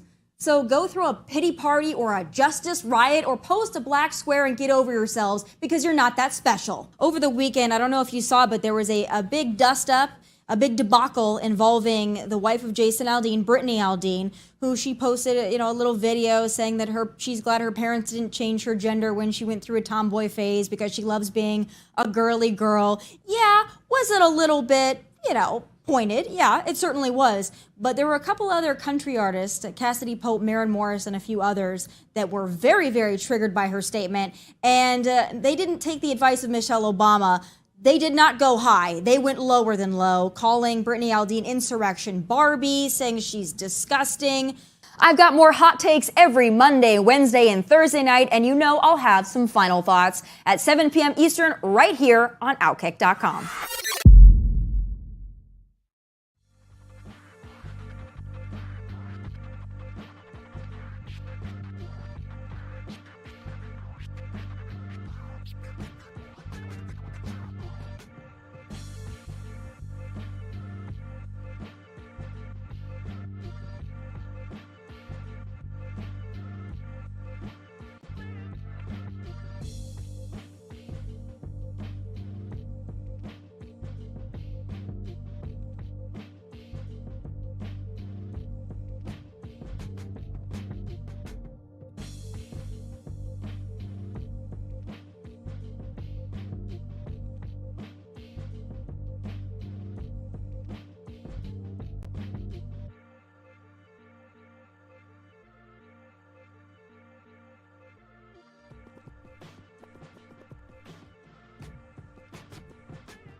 I always say nobody, and I mean nobody, brings it like the great Ryan Burr. You see him, you know him, you love him, covering golf all year long. Tour Championship just concluded.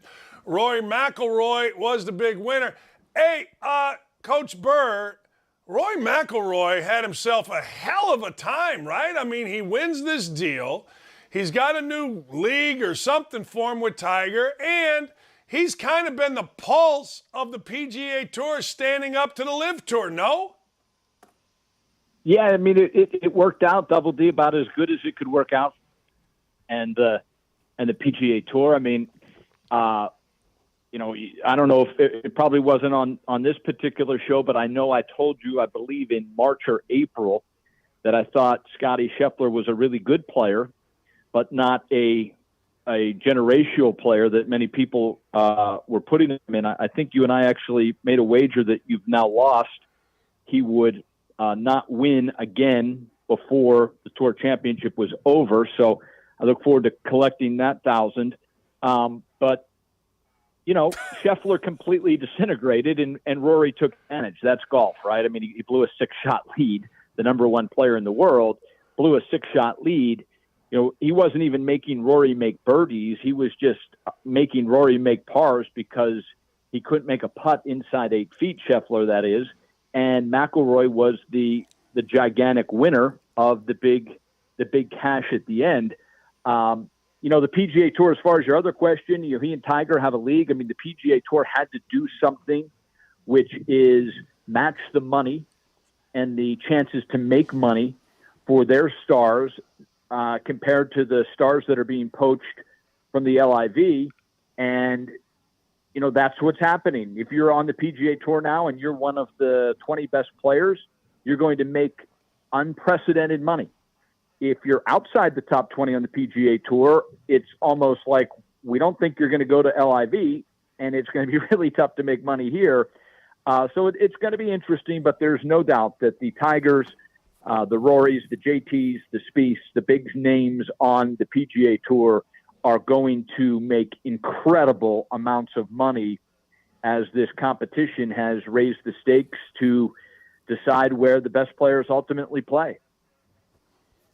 Well, PGA Tour, I know they're fighting against the LIV Tour, but the PGA players ought to be happy that the LIV Tour is around, man. You mentioned it. The competition has raised the stakes. Our players saying, hey, where the hell was this before the LIV Tour came around? You obviously had the money. Why didn't we get it 10 years ago, 5 years ago? Yeah, you're not hearing that. The people on the PGA Tour that are staying have followed the company line and have put down and, basically said that the LIV Tour is a horrible, horrible thing. But the reality is what you said. Would these purses have doubled and tripled? I said doubled and tripled if this competition had ever come along. And I mean, you don't have to be a brain surgeon to say, well, it wasn't coming along the last 5 years. So it certainly has happened very quickly here in 2022. So, competition, while it's hurt the PGA Tour in the sense that they have lost some really good young players as of late, it certainly has massively helped the players that have stayed. And, oh, by the way, you've also taken 48 of the best players away. So, well, that's not true. You've taken away some of the best players. There's still some of the older guys on the LIV that weren't going to contend on the PGA Tour. But the reality is the Dustin Johnsons, the Brooks Koepkas, the Cam Smiths, the Harold Varners would be taking paychecks on the PGA Tour. Well, everybody just moved up a few spots, right? Which means they're going to make more money as well. So, I think quietly there's a lot of people on the PGA Tour that are like fist pumping, like this is the greatest thing that ever happened to me. I just probably improved my wealth by 10, 15, 20 million. Cam Smith leaving a big deal? It is, but it isn't. He's young. He's the number 2 player in the world. He's won the crown jewel, the PGA Tour, the Players' Championship. He just won the British Open. But he's from Australia. And it's a big deal because what LIV is doing, if you watch what their game plan is, they are taking players from certain countries and building teams because their whole strategy is to build the team deal. So there's a team from Australia. There's a team from India. There's a team from Japan. There's a team from, obviously the U.S. There's a team from here. There's a team from there. There's a team from South America. And they put those players together, and then there's a team competition as well as the individual in LIV. And you've heard players on the LIV Tour say that it feels like the Ryder Cup every time they play on the LIV Tour. I mean, they've gotten a lot of pushback on the Ryder Cup field. But the reality is they're building these teams. So geographically, like, does Cam Smith hurt the PGA Tour? Here's my take. There's nobody tuning in to see Cam Smith. It's just a reality. There's no one turning in to see Mark Leishman or Annabon Lahiri. But, as those players are taken away, it does add to the strategy of the LIV. I've always said this. The PGA Tour has the farm system that LIV doesn't have because LIV obviously is only a 48-man field, and it's going to be the constant poaching. The PGA Tour, we didn't know who Scottie Scheffler was or Sam Burns in January of 2022. Like, you knew, I mean, if you're inside baseball like me, you obviously knew they were coming up. I mean, great player at Texas, won on the Korn Ferry Tour, Sam Burns, All-American at LSU. But you could pass them in the grocery store, 99% of America, and no one would know who they are. We're talking about 8 months later, and these guys are superstars because, as I've always said, PGA Tour is the only sport in America that is on your television every Saturday and Sunday from 3 to 6 from January to November. And, the NFL doesn't do it. Major League Baseball doesn't even. Major League Baseball is not even on, over-the-air television. I mean, golf is still in your living room. And whether you're a huge golf fan or not, at some point in the year on Sunday at 4 o'clock, when you sit down on your couch, if it's raining outside or it's cold in the winter or it's too hot outside, you end up putting on the greatest reality show in television, which is golf. And they introduce you to the next star. So now when Scotty Scheffler or Sam Burns is on the leaderboard, you're like, wow, this is a great leaderboard. 8 months ago, those guys on the leaderboard, it was, well, who are these guys? So the tour has the benefit that even as they lose stars, they have the ability that those guys will just be replaced by an All-American coming out of college or a player that, you know, a young player that's graduating from the Korn Ferry Tour. So they have a farm system that I believe the tour will always be fine. Now, LIV is obviously raising the stakes because you look at their field in Boston this week. I mean, with all due respect, Dan, it's a hell of a field. I mean, you know every single name on there. I mean, it's a big. I mean, it's tough to look at that and be like, wow. I mean, they've got some dudes now. So it's funny because I think the tour will be fine. I don't think they even really needed to do. I mean, listen, the LIV Tour is stuck at 48. They can't do any more than 48 because that's the shotgun start deal is their deal, and that's what they're going to do. They're going to play 48 players. So I think that the tour can always withstand losing.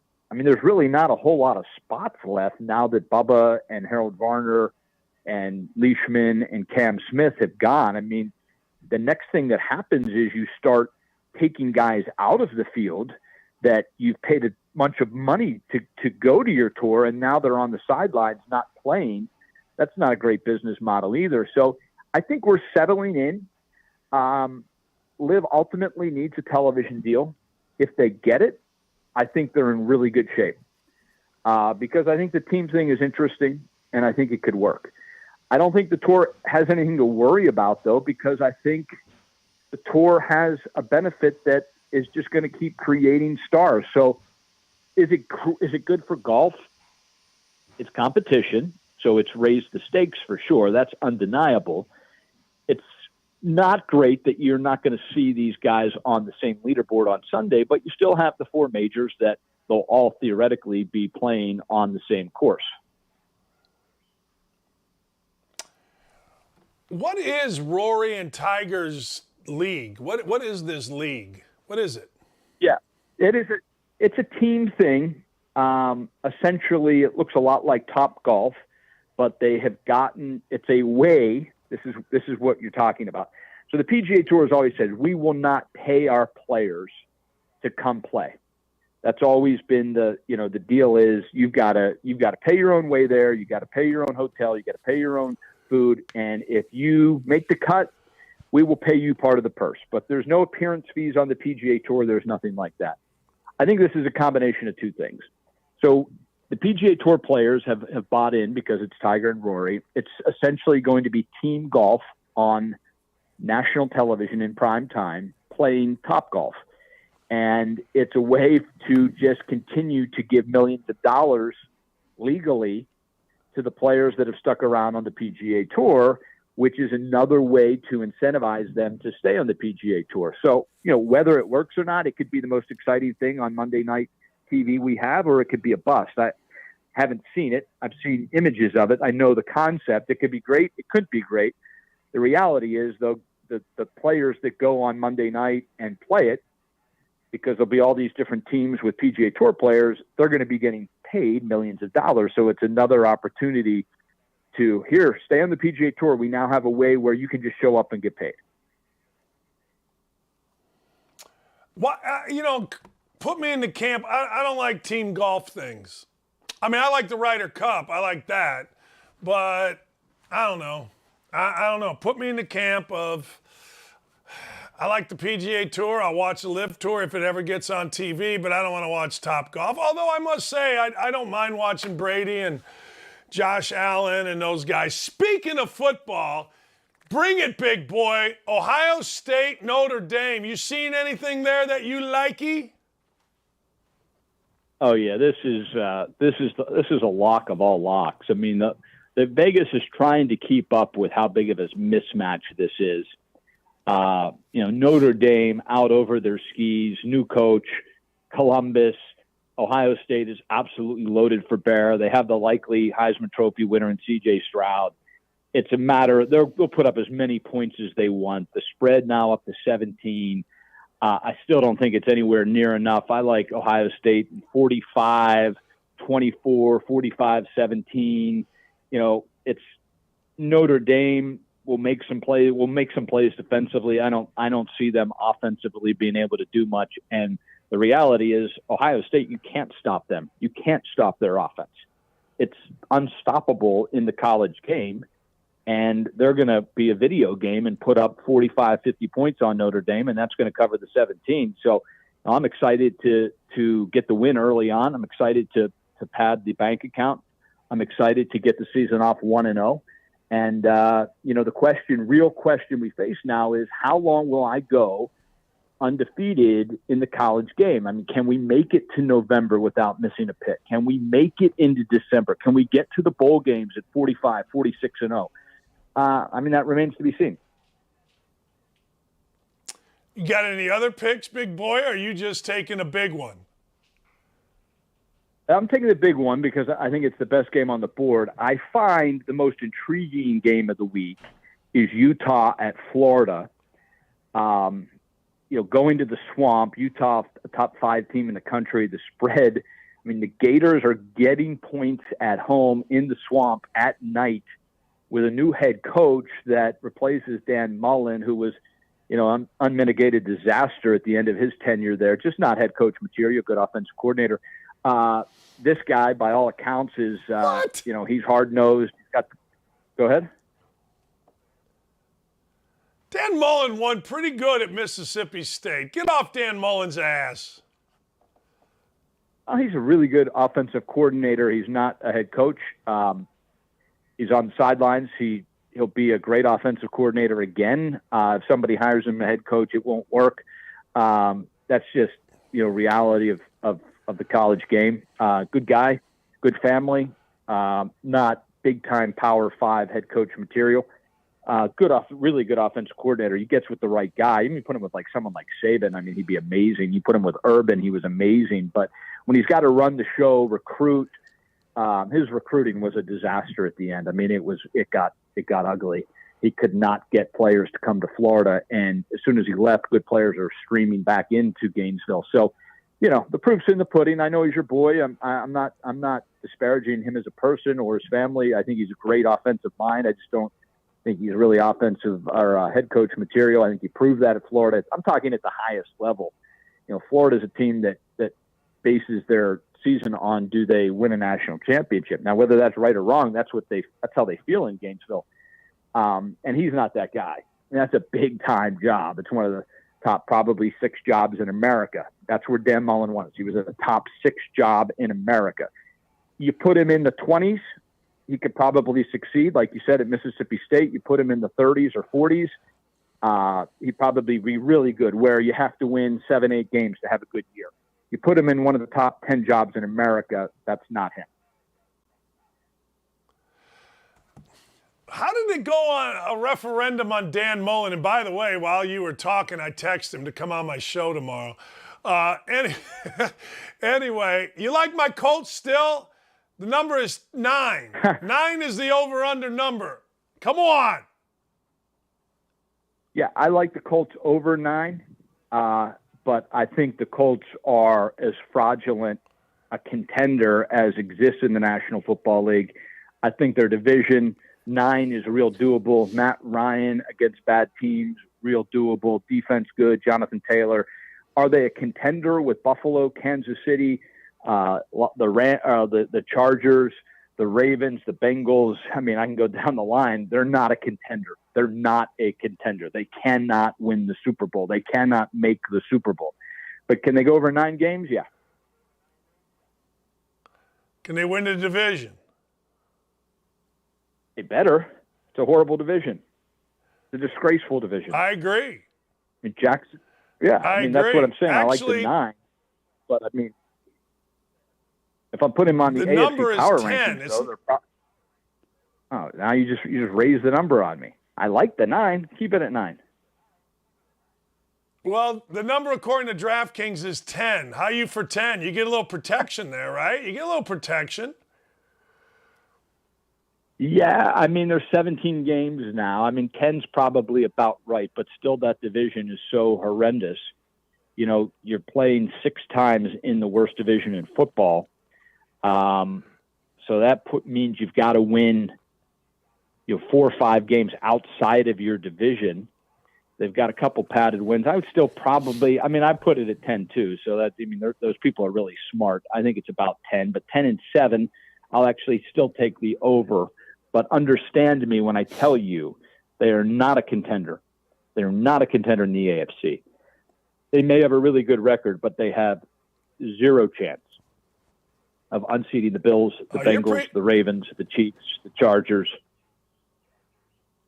I even put the Broncos ahead of them. I really like the Broncos as a sleeper. I like the receiving core. I like the running backs. I like their defense. I like Russell Wilson. I actually think that the team that everybody's sleeping on is the Denver Broncos. I think the Denver Broncos could win that division. I think the Denver Broncos could go to the Super Bowl Double D. All right. So here's Ryan Burr, the Denver Broncos. They're over-under number. You ready? Yeah. Hold on. Hang on, caller. Hang on. 10 as well. Yeah. Now, see, that's a tricky deal, too. I'll take the over because I just told you they could go to the Super Bowl. But, the schedule, you're not winning in Kansas City. You're probably not winning in Las Vegas. You have to go and play the Rams, who we know are or the Chargers, who we know are uber talented. So, they're so much of football is schedule, right? That just is the reality of the situation. If you're playing really good teams on the road, you're probably going to lose. Teams in the NFL, most teams, protect their home stadium. With that said, I'll still take the over, but Vegas is with me. Vegas is with me on the Broncos. The fact that the Broncos are 10 in that division tells you that Vegas is right there with me, that this is a juggernaut that people aren't putting in the upper echelon yet. You heard it here first. It's going to happen. You know what I didn't hear? I heard you bashing Dan Mullen, but I did not hear you make a stand or take a stand on the Utah-Florida game. Right. Well, that's what I was getting at is, to me, I gave you my pick, Ohio State. For me, the game that I'll watch the most with the most intrigue is the Florida-Utah game because of the unknown of actually having a disciplinary and a guy that is going to get the most out of his players and push them defensively and offensively. So for me, it's the most intriguing game on the slate. The fact that the Gators are getting points at home at night in the swamp in the first game of the year with a coach who we have no idea. This guy could be a complete failure, or he could be the next Bear Bryant. You just don't know. And that makes it really difficult to handicap. I think Vegas is really struggling trying to keep it around pick'em because they just don't know what. The Gators could come out and could be unbelievable, or they could come out and look like they haven't been to practice yet. You have no way of knowing. So for me, definitely not on my card, but the most intriguing by far. Anything else on your card? Because your picks are always money, big boy. Well, I said, this year the goal is to get to December undefeated. Without losing. I've never been able to make it to December before. A few times I've gotten to Thanksgiving, which I'm not sure how many people do that, just go flat undefeated in their college and pro picks. So, out of the gate, I like the Buckeyes a lot. We're going to stick with that as the game of record. I'm writing it down, and I'd like to have you on more if you ever stop traveling. So your first pick week one, OSU -17. That's it. You got it. Thanks, brother. Appreciate you. Bye. Love that guy. He always brings it. Ryan Burr is always going to bring it. Hey, we got a woke-a-dope today. We got some clown that's being stupid other than, our elected officials. Oh, my God. We are after renaming Plowman's Lunch to Plow Persons. They should be accused of wokeness. Oh, God. Does it really, really, really matter what a lunch is called? Does it really bother you Like, is there anybody alive that walks in? There's a place here in Indy called Working Men's Friend. Would it really bother you? Called Working Men's, M-A-N-S.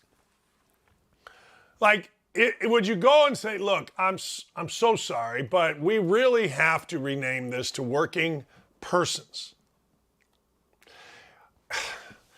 I would love,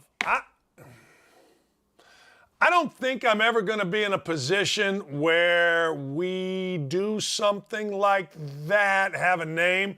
Like I do a show afternoons and you can watch it, or actually you can watch it on YouTube. You can also listen to it on 1075thefan.com in Indy.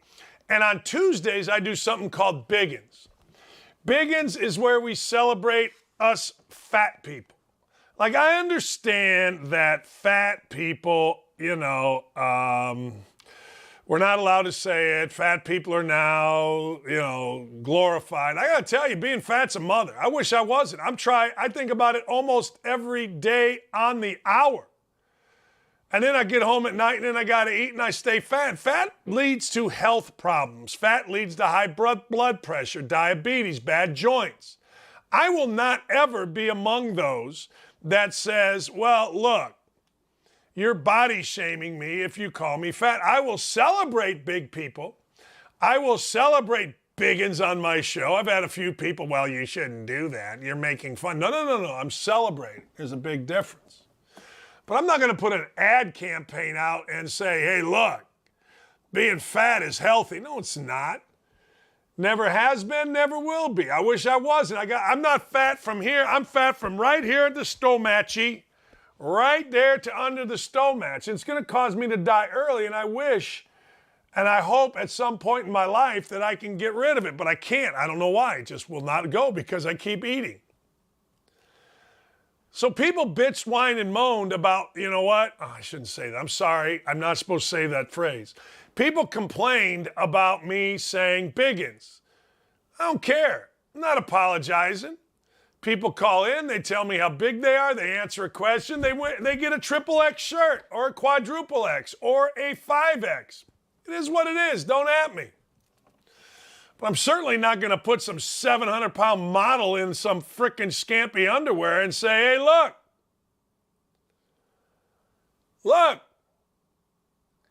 Look how healthy. All right.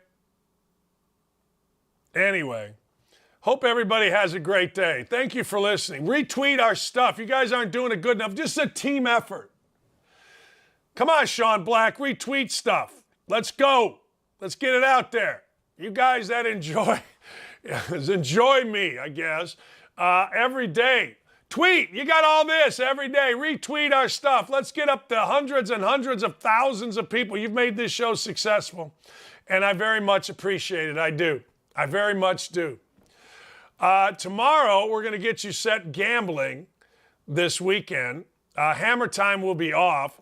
So I actually did, while we were talking, text Dan Mullen to see if he'll come on the show tomorrow. Apparently, he's got a new job as an ESPN analyst.